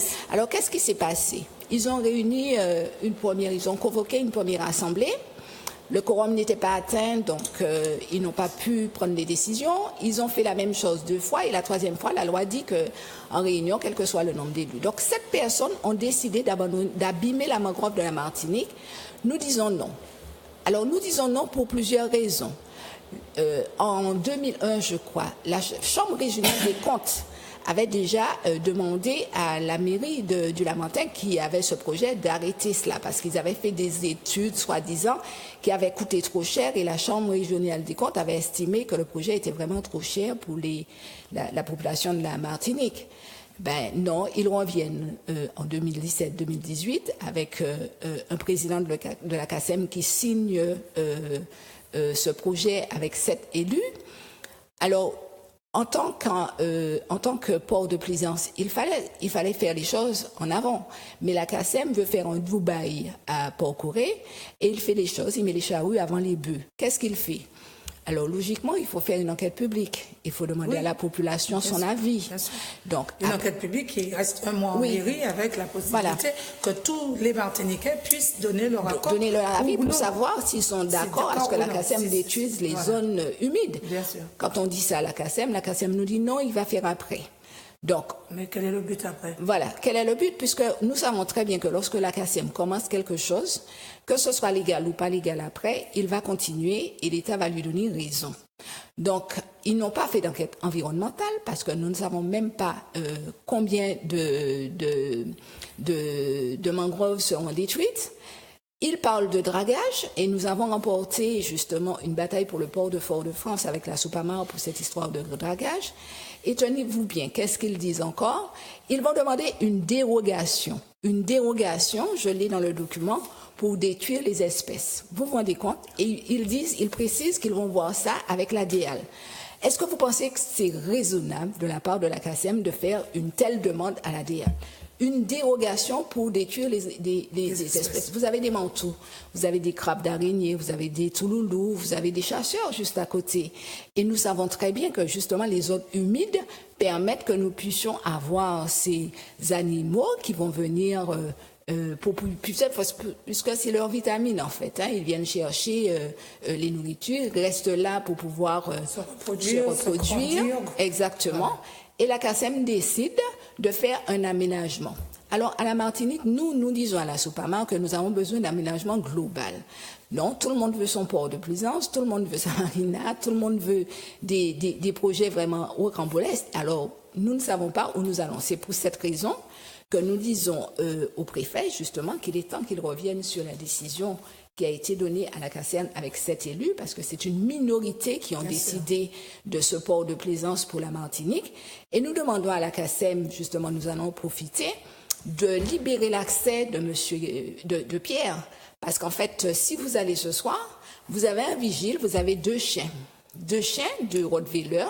Vous avez 2 Rottweiler à la porte, vous avez environ 8 vigiles.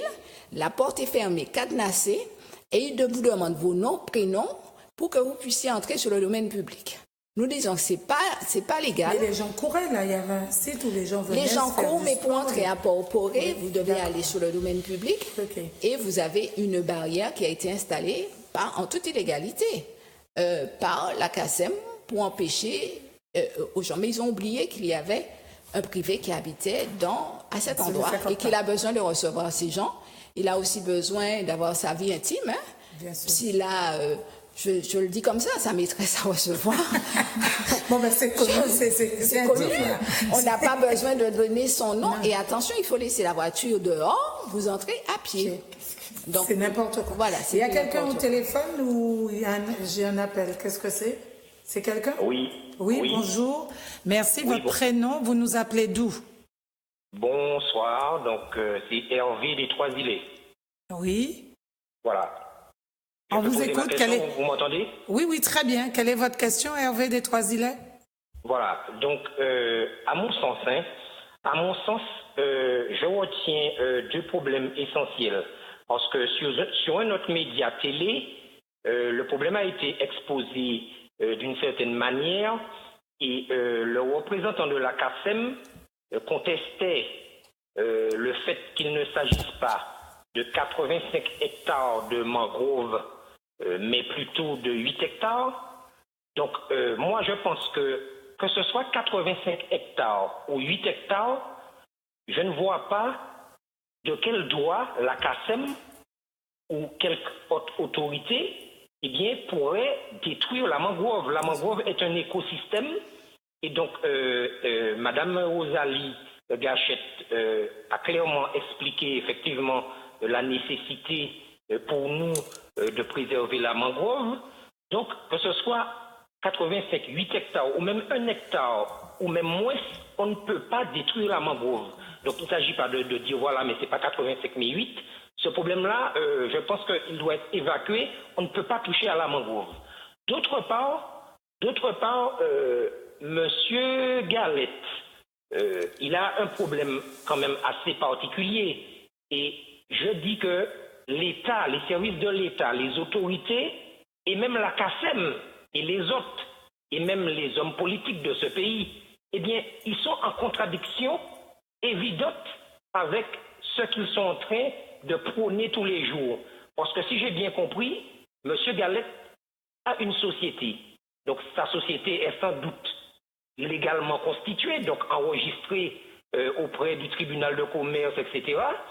Et donc, cette société est amenée à fonctionner et il y a manifestement une entrave, pour ne pas dire plus, au fonctionnement et au bon fonctionnement de sa société. Comment les autorités aujourd'hui peuvent inciter les gens à développer, à créer des sociétés, alors même que quelqu'un qui a créé des sociétés, qui a créé une société, tout semble être mis en œuvre pour lui mettre les bâtons dans les roues. Il y a un véritable problème et sans doute que ça cache quelque chose.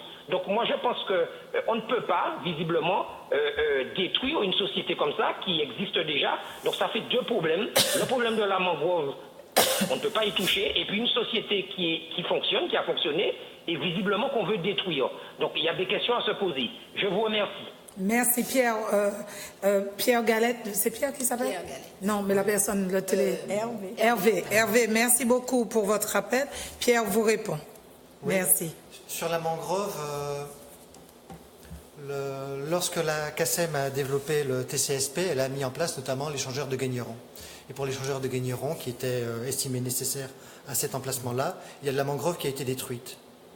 Ce qui a permis à la CACEM d'exprimer qu'elle allait replanter de la mangrove, qu'elle allait développer de la mangrove pour pouvoir compenser. C'est une mesure compensatoire prévue par la loi. Et elle a expliqué qu'elle allait planter de la mangrove à Port-Coët. D'accord.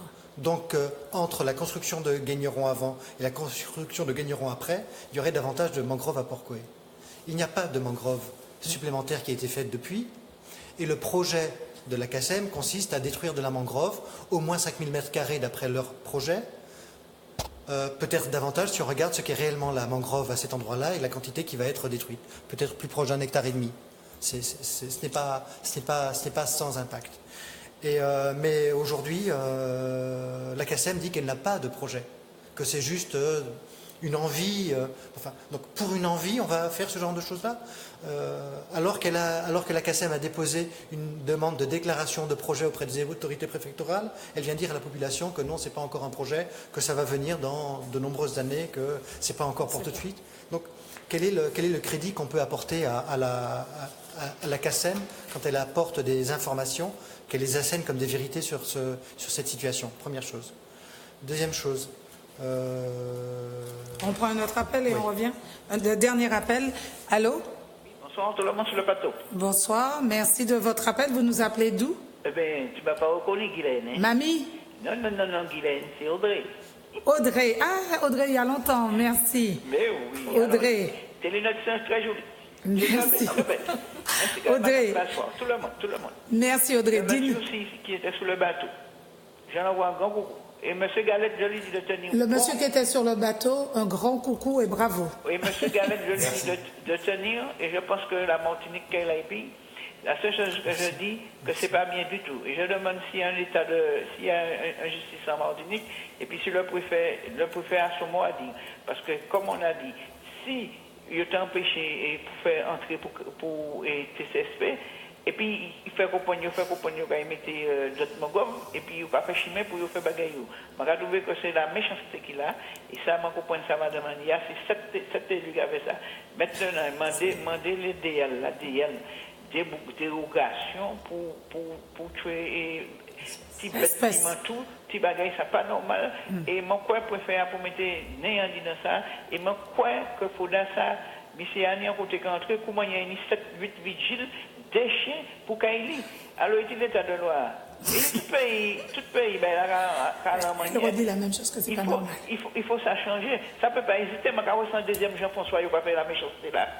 Ça pas normal. Bien sûr. Et nous tout le monde, c'est pour manger, c'est ça, nous quand mettre si nous avons fait un nettoyage, oui d'accord, mais nous avons ouvert, alors, quand on dit, nous avons fait, on dit, c'est pas ça, il va faire, puis après, tout le monde réglé, et puis il va faire des affaires. Et bien, ça pas, oui. Eh bien, Audrey, ce qu'il faut que tu fasses. Et puis, regardez, l'enquête publique là, qu'il faut mettre avant, il va nous après, et puis la loi a accepté ça. C'est inadmissible. Pas monsieur qui est en entreprise et puis ça arrive. Hein? Et puis tu as dit comme ça, et la violence, c'est celle-là. Et c'est eux-mêmes, c'est ça même qui a créé la violence. C'est sûr, ça appelle la violence, Audrey. Oui. Alors moi, je vais parler, monsieur le préfet, mettez un dit dans ça, afin que la CACEM tue quand il y a dit dans le mettez là. La CACEM, c'est dit, tu sais, je vais marcher, ou pas faire tes à marcher. Il n'y a pas de l'arbre pour faire ce mélange, et puis c'est un monsieur de la Guinée, entreprise qui dit, ben, il va mettre chien là, il va mettre vigile là, et l'argent est là, il prend le travail. Audrey, merci pour ton soutien. Donc Audrey, on t'attend dimanche matin à quelle heure? 9h, Audrey. J'ai déjà noté. Tu as déjà noté. Donc tu viens, dis à toute la famille ça de venir, Audrey. On est concerné comme tu l'as dit. Il n'y a pas de même. Merci Audrey. Tout le monde sur le bateau. Et puis tiens bien, M. Galette, on est là avec toi. Merci Audrey. Donc Audrey disait que c'était pas normal tout ce qu'avait dit Jean-François, Pierre. Et elle dit qu'il faut résister et qu'il ne faut pas accepter que les choses se fassent comme ça, ce qui est vrai. Complètement, j'imagine bien que la population, tu as des retours Oui, qui sont les mêmes qu'autour de ce plateau, c'est-à-dire que c'est une vagabondagerie qui est insupportable. C'est une vagabondagerie qui est faite au nom de la population et pour la population, enfin, quelle est la démocratie que l'on veut et qui fait quoi? Avec l'argent de la population, dans quel but? Quand on voit l'état de la CACEM, quand on voit que sur la zone, il y a à côté le collège de Corridon, qui n'est pas protégé contre l'incendie par les dessertes en eau, alors que c'est une dépense légale, obligatoire, imposée à la ville de Fort-de-France, qui maintenant est passée sur le dos de la CACEM, donc une dépense contrainte imposée à la CACEM. La CACEM n'a pas de l'argent pour ça, circuler, rien à voir. Par contre, la CACEM a de l'argent pour faire le TCSP, on va voir un peu comment on le fait. En tout cas, la CACEM a de l'argent pour faire le port de plaisance de Port-Coé. D'accord. Quelles sont les priorités qu'on veut? Pourquoi? C'est ça.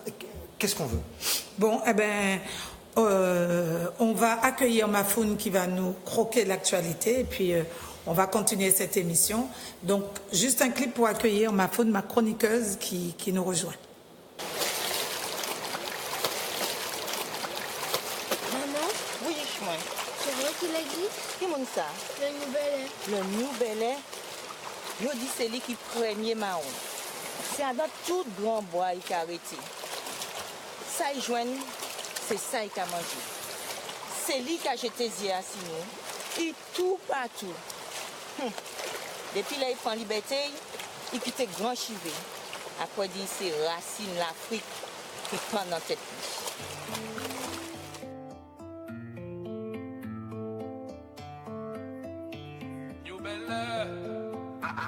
L'esprit marron, ça qui marron.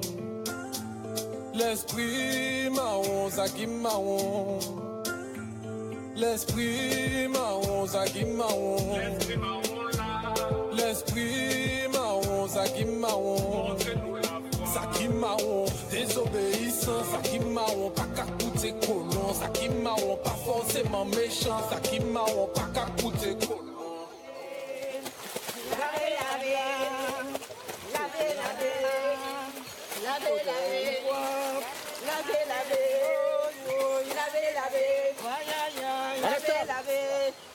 J'ai encore trouvé ton fils dans les bois.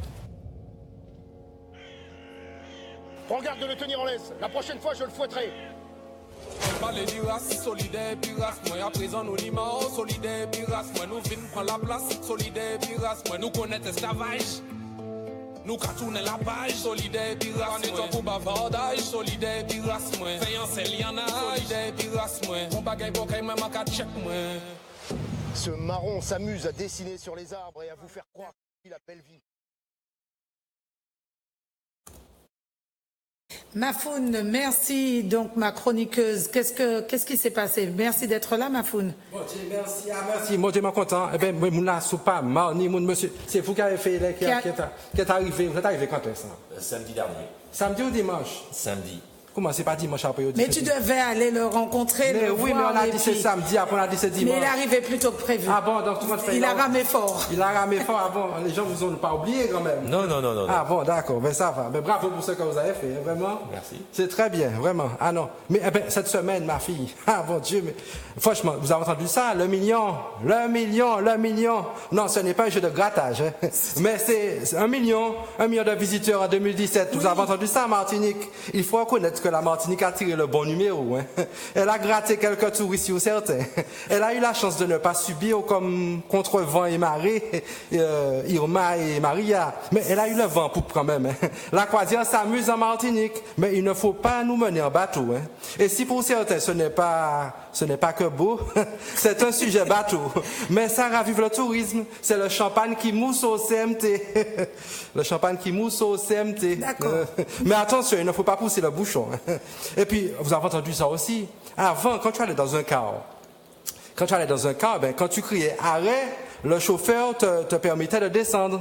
Oui, ça c'est avant. Mais aujourd'hui, c'est le chauffeur qui crie arrêt parce que certains veulent le descendre.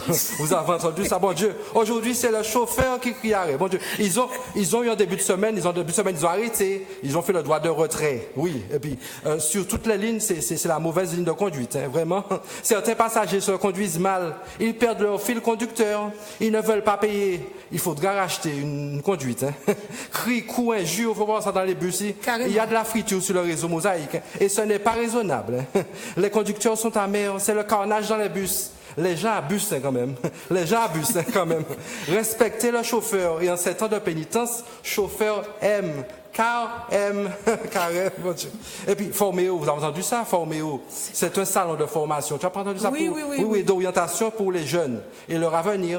C'est une bonne chose, hein, pour cette jeunesse. Qu'on dit détourner, on dit déformer et désorienter. Ceci étant dit, les jeunes, quand vous regardez bien, pour eux, la formation et puis l'orientation, c'est un problème majeur, hein, à ces mineurs. Aujourd'hui, c'est délicat de former des jeunes mineurs. Car si tu te détournes des consignes éducatives, tu vas tout droit vers le détournement de mineurs. Ah, mes amis, vous avez entendu ça, les amis prêchotins. Monsieur Théo, prêcheur, tu connais le prêcheur, non? Tu n'as pas entendu? Non, il n'a pas encore été. Tu vas passer par là, non? Non, il arrive au Robert. Ah, tu arrives au Robert, oui, mais bon, enfin bref. Eh bien, mes amis prêchotins, les pauvres, ils sont mal fichus, hein. Mais oui, presque toutes les nuits, il faut voir ça, toutes les nuits, c'est fou, là, par-ci, là, par-là. Bon Dieu, c'est des fous là, bon Dieu. Comme ça, comme ils sont, faut voir ça, ils sont comme à l'armée, hein. Ils sont comme à l'armée, au garde à vous. Ils attendent le repos, les pauvres. Certains vivent de l'art, c'est l'artiste. Mais d'autres vivent avec l'art. Ce sont des lards tristes, mon Dieu, les pauvres. Ah, c'est l'art, faut voir ça, les lards, franchement. Dame Pelé, depuis qu'elle a entendu balance ton porc, elle balance son lard, faut voir ça. Quel vice ce lard, hein. Chaque jour, on se demande à quand le prochain, faut voir ça. Ils en ont marabout, hein. La Pelé qu'a vrillé la boue comme ça, mon Dieu. Les pauvres préchotins, ils sont à bout, hein, avec tout cela. Et ce sont des gens bons pourtant, hein. Mon Dieu. Ah, et puis vous avez entendu ça aussi à Grand-Rivière. Vous n'avez pas entendu ça à Grand-Rivière, il n'y a pas d'eau. Vous n'avez pas entendu ça? Oui, à Grand-Rivière, les habitants étaient aux abois, toujours sans leurs eaux. L'eau coulait toujours pas dans les robinets. Du coup, il faut se méfier de l'eau qui dort, hein. Pont moun t'es content. Ah oui. Ils ont montré leur source de mécontentement. Ils ont bloqué le pont. Ah oui. L'eau a coulé sous les ponts après ça. Du coup, on leur a proposé une grosse citerne et des packs d'eau. Mais oui, pour l'instant, ils laissent couler. Mais ils ont accepté, mais il ne faut pas que ça citernise. Sinon, ils vont couper les ponts. C'était Mafoun, c'est tout. Président NPP, non pas bon, CDI. Alors, vous me retrouvez sur Facebook. Vous allez sur Facebook, d'accord? Et vous allez voir des vidéos. Voilà, je joue, je parle avec mes mots, des mots de tous les jours, des mots de la société. Et j'avoue que parfois, je perds mes mots. C'est Mafoun, c'est tout. Alors, monsieur, bravo pour ce que tu as fait. Vraiment, c'est très bien. Vraiment, il faut avoir du courage. Hein. Puis, beaucoup de courage. Ah oui, mais tu as ramé comme ça, ramé. Ouais, non, on rame avec les cuisses. Ah, on rame avec les cuisses. Ouais. Ah bon, pas avec les... C'est vrai, ça bizarre, hein? C'est tous les gens qui rament. Pas vrai. Enfin bon, dans l'avion, on rame. Mais c'est de l'aviron. Et c'est tout le corps. Mais oui, mais la petite Zaboxane aussi, on l'a regardé. Oui. Il a dit, en effet, c'est dans les jambes. Ouais, tout dans les... Ah ben oui, voilà. Ben, c'est bravo, hein. Bravo. Mais il faut aussi tout dans la tête, hein, parce que pour faire ça, il faut franchement... Il faut avoir. Mais la maladie d'Alzheimer, c'est bizarre, une maladie, il ne pas jamais attraper Alzheimer. Elle aurait pu attraper l'Alzheimer pour nous oublier un petit peu quand même. Vraiment. Alors, monsieur, c'est toi qui. Marina, là, c'est ça? C'est ça. La Marina, je connais une fille Marina, elle est courée. Elle est courée parce que là c'est dans si elle balance son porc. Mon Dieu. Non, vraiment, non, mais mes affaires qu'elle a fait, vraiment, notre mangrove, tout ça, il a attaqué, on n'a plus rien maintenant. Yo les tué, nous, hein. Nous, ni Claude, nous, ni juste Sapsara Ravine, nous, ni tout bas, ils ont tué nous ici, hein. Ah, génocide. Bon, enfin, bref. Bon, merci pour cette semaine, merci pour avoir croqué l'actualité avec tes mots. Alors, attends, il y a quelqu'un au téléphone? Non? Oui. Allô? Allô? Allô? Oui, bonjour. Oui, bonjour. On vous écoute, monsieur. Vous nous appelez d'où? Votre prénom? Eh bien, j'appelle du Lamontin. D'accord. Lamontinois. Oui, Oui, j'ai pas de question, mais j'ai mon point de vue. Ton point de vue, vas-y. Bon, un point de vue, j'ai à dire, il n'y a rien à voir avec le racisme. Mais je dis clairement que je n'ai jamais vu un béquet venir pleurer, venir se battre à côté d'un nègre. J'ai jamais vu ça dans ma vie. Par contre, j'ai toujours vu les nègres, les noirs, les blacks congolais venir aider, pleurer avec les béquets et pour les béquets. Vous comprenez? Qu'est-ce que tu veux dire? Nous pas des Martiniquais, on n'est pas des Martiniquais, nous, Bafoun? Mais oui. J'ai pas dit ça. J'ai dit qu'après de parler, j'ai dit qu'il n'y a rien de raciste. Il n'y a rien de raciste, ok. Donc, je dis ce que je constate. Ok, quand un béquet vient des Martiniquais, c'est qu'il a un intérêt. Et c'est ça qui va là. Ok, première chose. Deuxième chose, je suis pour la protection de la Mogrove. La Spamar, Mme Gachette Kozali, totalement d'accord avec ça. Je suis d'accord avec ça. Je suis d'accord pour la protection de la Mogrove en Martinique. Ça, c'est une chose. Mais la deuxième chose, je suis d'accord. Je veux, oui, pour la protection de la Mogrove martiniquaise. En Martinique. Oui, pour la Spamar. Oui, ce que dit Mme Rosalie. Oui, je suis d'accord. Mais oui, je suis d'accord aussi pour que ce monsieur sorte de là qu'il est. Ok, ça c'est mon point de vue. Qu'il sorte de là qu'il est.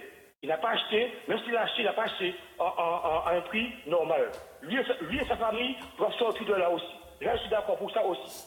D'accord? C'est tout. C'est ça que j'avais à dire. Merci. Ton prénom? Et puis, mon prénom c'est Lubert. Mon nom c'est Labonne.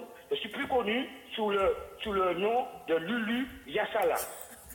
Lulu Yassala, d'accord. Merci, voilà. Lulu. Ok?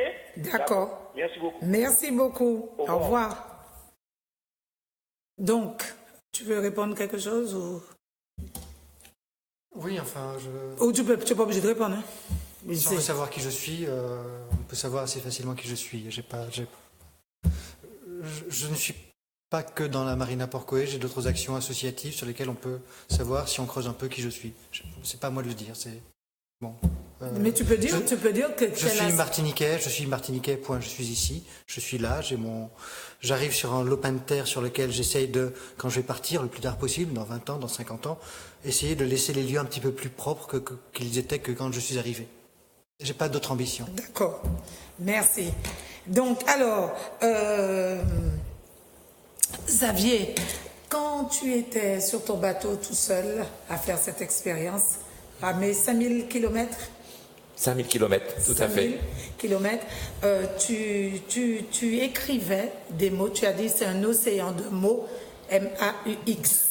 Oui. Et tu postais tous les jours. Alors j'étais seul, mais j'étais connecté. Oui. J'étais connecté avec toutes les personnes dont je m'occupe. Moi, sur mon bateau, on avait pris soin de marquer leurs prénoms pour les embarquer avec moi. Et forcément, je me suis attaché à faire le lien avec ce dont je veux témoigner. Voilà, je pense un des premiers jours qui était compliqué pour moi, où voilà, la mer était grosse et j'étais pas encore vraiment acclimaté, on va dire. Et j'ai pensé à Raymonde. Raymonde, c'est une petite dame qui a 96 ans, qui est partie depuis.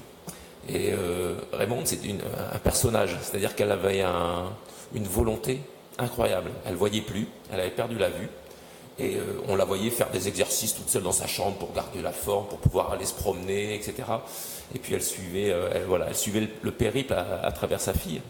Et puis je me suis connecté à elle, et c'est elle qui m'a donné les forces ce jour-là.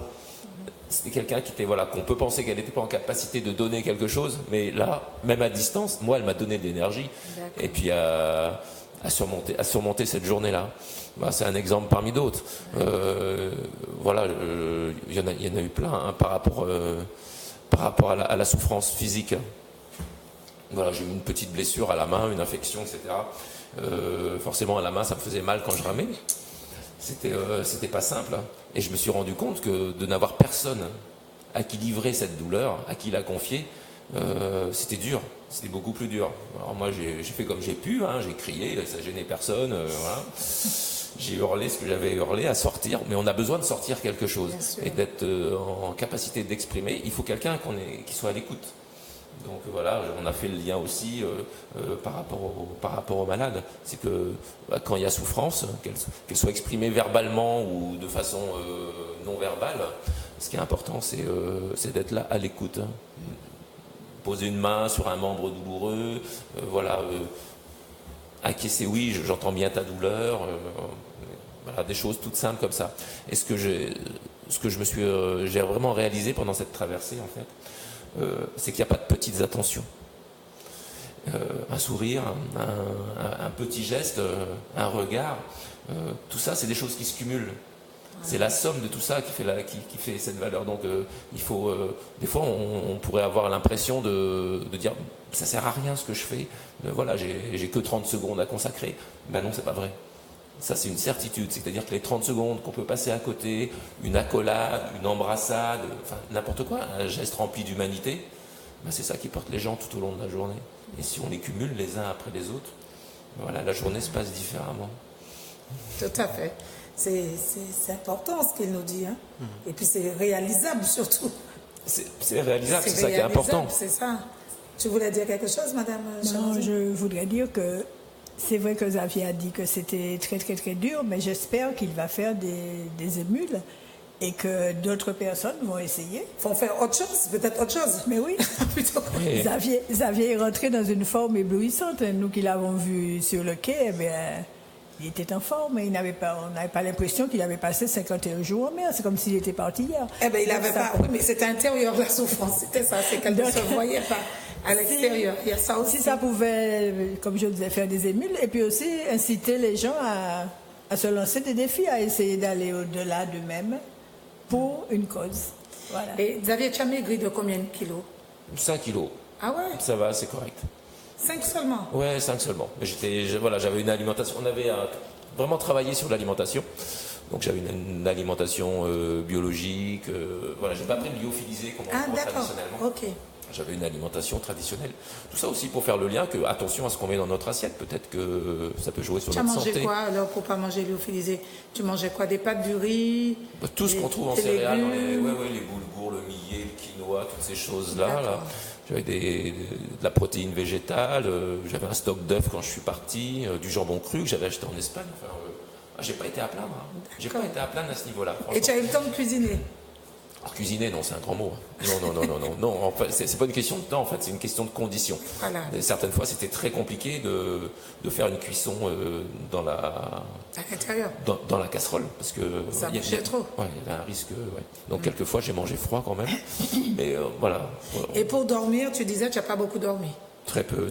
Ouais, les séquences de sommeil, je pense pas avoir dépassé une heure d'affilée. Oui. Et je le paye un petit peu maintenant. C'est compliqué ces jours-ci là.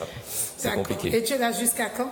Je suis là jusqu'au 24 mars. 24. Ah ben oui, donc tu vas te refaire, te ressourcer. J'espère bien que donc, le bateau Mafoun, tu veux pas acheter un bateau pour partir, pour retourner aux Canaries, mais il paraît que c'est pas facile, hein, tu peux pas partir. Ah, dans le sens inverse. Dans le sens inverse, tu le fais pas. Ah non, pas qu'il peut faire ça. Hein. Non, la vie c'est un bateau, mais là quand même. Mais monsieur, bravo. Hein, parce que, alors, monsieur, tu as fait combien de jours alors? 52 jours. 52 jours. Alors, si quelqu'un veut un régime, 52 jours, vous des 5 kilos. Ah non, 52 jours, 5 kilos, moi je vais le faire, mais je vais perdre au moins 20 kilos. Hein. Ah, mais là, il faut faire plus alors. Là, il faut aller plus de jours, il faut faire plus de jours. Mais oui, mais là, alors tu mangeais du quinoa, rien que ça tout le temps là comme ça, non, du quinoa et puis quoi encore? Des œufs, du jambon. Mais il avait des biscuits. Alors 52 jours d'être tout seul, il n'y avait personne là qui te... Donc tu faisais ça, tu traversais tout seul? J'ai vu personne. Le premier bateau que j'ai vu, c'était là au large de la Martinique. Vraiment personne. Et tu n'as pas croisé des conteneurs, tu n'avais pas peur que dans cette mer immense, avec tous les conteneurs, de te faire emporter, taper par un conteneur ou un gros bateau? Ben, il vaut mieux pas y penser. Ah. Mais c'est vrai que ça peut être une problématique, hein, parce que le porte-conteneur, lui, il va pas changer de cap. Et bon, la nuit, j'avais un appareil en marche qui signalait ta présence. Je crois que c'était pas l'inquiétude sur les porte-conteneurs, mais sur les conteneurs eux-mêmes, parce que parfois dans les tempêtes, les porte-conteneurs perdent des conteneurs qui peuvent flotter entre deux eaux. On ne les voit pas et ça peut couler un bateau en quelques secondes. Ouais. Après, c'est peu probable, mais c'est ravageur. Ouais. Après, j'avance tellement peu vite que j'y ai pensé et je pense pas que le choc m'aurait Ça aurait peut-être abîmé le bateau, mais je pense pas le couler en tout cas. Ouais. Moi, j'avançais quoi, à peu près entre 2 et 3 nœuds, quoi. D'accord. Et on trouve pas de dents de la mer là, non? J'ai cherché, mais je n'ai pas trouvé. Non, mais tu sais, c'est quoi les dents de la mer? Des requins, des... Oui, c'est ça. Tu n'as pas été... Voilà, il n'y a pas de requins, il n'y a pas de choses. Tu n'as pas croisé de... Non, les dorades, voilà, formidable. D'accord. Quelques oiseaux. Mais il y avait peu d'animaux, en fait. Je pense que c'est les conditions de mer qui faisaient que... J'ai croisé peu d'animaux. J'avais plein d'espérance, justement, pour faire le lien avec le rapport des animaux et des malades. Mais j'en ai croisé très peu. J'aurais adoré croiser une baleine, par exemple. Et la mer était houleuse, parce que c'est sur les temps vigilance jaune tout le temps. Oui. Tout le temps vigilance jaune. Tu veux dire quelque chose? Non. Bien, alors on rappelle le numéro de téléphone parce que François et... Comment il s'appelle déjà? François et me disent que le temps imparti est dépassé. Madame, le numéro de téléphone de l'association. 05 96 79 43 60. 79 43 60. Ou encore le 06 96 32 30 82. 32 30 82. Pierre Gallet, est-ce que tu as un numéro que tu veux? Numéro de téléphone? Non, je veux surtout inviter à venir dimanche à la Marina Porcoé. Vous partez du rond-point de l'aéroport, vous allez vers la zone aéroportuaire militaire, vous allez vers les petits avions, vous continuez, et à un moment, vous allez voir, première sortie à droite, il y a des vigiles, vous ne pouvez pas rater, il y a un grand grillage tout neuf qui a été mis, c'est la mangrove, elle vous appartient, il y a un accès réglementaire qui vous est donné, venez dimanche, on va vous montrer un peu ce qu'est le site. Ce qu'il a été, ce qu'il peut être. Il y a un numéro de téléphone de la Sopamar? Non, tu ne l'as pas en tête. Mais il y a le site assopamar.fr et il y a le Facebook Assopamar sur lequel il y a des nouvelles qui sont données, des informations. Et on peut donner son avis, laisser des messages et rentrer en contact par mail. Xavier, est-ce qu'il y a un numéro pour le bateau? Il y a quelque chose que tu veux laisser? Pourquoi pas, je le vendrais bien en Martinique, ça serait extraordinaire. Le 06 68. Pardon, je faisais 96. 06 68 86 74 23. Donc si vous voulez acheter un bateau, c'est possible. Mafoun, merci pour cette actualité. Merci. Merci de nous avoir accueillis chez vous. Merci à Hervé des Trois-Îlets, à Audrey et à Lubert, Lulu, Yassala du Lamentin. Et cette émission, elle sera rediffusée lundi matin, j'ai toujours un problème avec les jours, on est vendredi aujourd'hui, elle sera rediffusée lundi matin à 8h30. Puis moi, je vous dis, à tout à l'heure, je suis tout le temps chez vous. Merci Xavier, bon retour. Merci Mafoun, merci Pierre, merci Myriel, et puis merci à Rosalie qui nous a quittés. Et puis, bye bye, merci.